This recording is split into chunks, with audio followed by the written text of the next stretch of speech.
So, ang mechanics na laro natin is yung saging, isasawsaw sa mahito, tapos susubo, pagtapos sumubo, sawsaw ulit, subo. Hanggang sa maubos yung laman ng cups.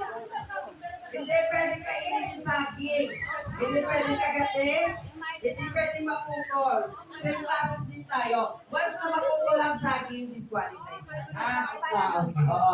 Kailangan sumusubo lang. Walang kain-kain. Okay ha? Magkakaintindihan ba tayo? Okay. 1, 2, 3, go!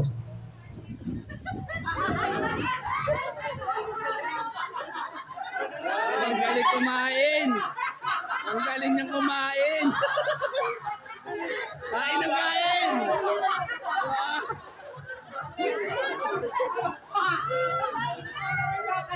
Kain ng kain. Okay guys, tignan nyo kung sino ha? Kain ng kain. Wala na. Oh, putol na si ano? Oh, wala na. Wala na. Nanalo. Okay. Sino na una?